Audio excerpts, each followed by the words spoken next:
दोस्तों नमस्कार, हर हर महादेव। स्वागत करती हूँ आपका अपने इस चैनल में, जिसमें आप सुनते हैं सनातन धर्म से जुड़ी कथा, कहानियाँ व अन्य पौराणिक कहानियाँ।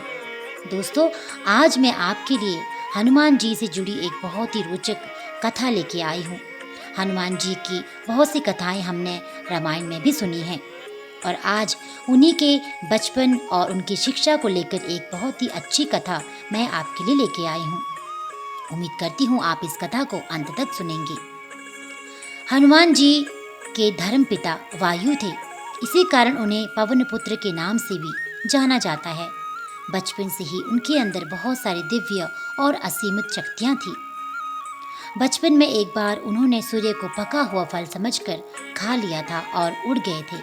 उसी समय इंद्र ने उन्हें रोकने के लिए उन पर वज्र का प्रहार किया, और वज्र के प्रहार के कारण हनुमान जी की ठुड्डी टूट गई और वे मूर्छित होकर धरती पर गिर पड़े। इस घटना से कुपित होकर पवन देव ने संसार भर में वायु के प्रभाव को रोक दिया था, जिसके कारण सभी प्राणियों में हाहाकार मच गया। वायुदेव को शांत करने के लिए अंततः इंद्र ने अपने द्वारा किए गए वज्र के प्रभाव को वापिस ले लिया। साथ ही साथ अन्य देवताओं ने बालक हनुमान को कई वरदान दिए। यद्यपि वज्र के प्रभाव ने हनुमान की ठुड्डी पे कभी न मिटने वाला निशान छोड़ दिया था। तदुपरांत जब हनुमान जी को सूर्य के महाज्ञानी होने का पता चला, तो उन्होंने अपने शरीर को बड़ा करके सूर्य की कक्षा में रख दिया और सूर्य देव से ये प्रार्थना की, ये विनती की कि वो उन्हें अपना शिष्य बना ले, अपना शिष्य स्वीकार कर ले।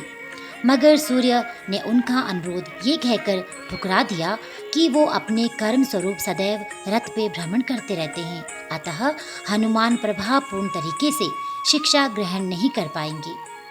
सूर्यदेव की बातों से विचलित हुए हनुमान जी को कुछ दुख हुआ, और हनुमान जी ने अपने शरीर को और बड़ा करके अपने एक पैर को पूर्वी छोर और दूसरे पैर को पश्चिम छोर पे रखकर पुनः सूर्यदेव से विनती की, और अंततः हनुमान के दृढ़ता से प्रसन्न होकर सूर्य ने उन्हें अपना शिष्य स्वीकार कर लिया।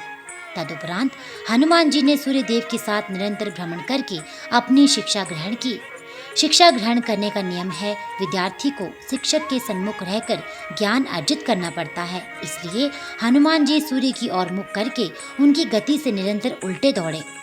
शिक्षा पूर्ण होने के उपरांत हनुमान ने सूर्यदेव से गुरु दक्षिणा लेने के लिए आग्रह किया, परंतु सूर्यदेव ने ये कहकर मना कर दिया कि तुम जैसे समर्पित शिष्य को शिक्षा प्रदान करने में मैंने जिस आनंद की अनुभूति की है, वो किसी गुरु दक्षिणा से कम नहीं है। परंतु हनुमान जी के पुनः आग्रह करने पे, बार बार विनती करने पर सूर्यदेव ने गुरु दक्षिणा स्वरूप हनुमान को सुग्रीव धर्मपुत्र सूर्य की सहायता करने की आज्ञा दी। हनुमान जी की इच्छा के अनुसार सूर्यदेव का हनुमान को शिक्षा देना सूर्यदेव की अनंत, अनादि, नित्य, अविनाशी और कर्म साक्षी होने का वर्णन करता है। हनुमान जी बचपन से बहुत नटखट थे। वो अपने स्वभाव से साधु संतों को सता देते थे। बहुधा तो वो उनकी पूजा सामग्री आदि कई वस्तुओं को छीन झपट भी लेते थे। उनके इस नटखट स्वभाव से रुष्ट होकर साधुओं ने उन्हें अपनी शक्तियों को भूल जाने का एक लघु शाप दे दिया। इस शाप के प्रभाव से हनुमान जी अपनी शक्तियों को अस्थायी रूप से भूल जाते थे, और पुनः किसी अन्य के स्मरण कराने पर ही उन्हें अपनी असीमित शक्तियों का स्मरण होता था। ऐसा माना जाता है कि अगर हनुमान जी शाप रहित होते तो रामायण में राम रावण युद्ध का स्वरूप पृथक, भिन्न और न्यारा होता। कदाचित वो स्वयं ही रावण सहित संपूर्ण लंका को समाप्त कर देते।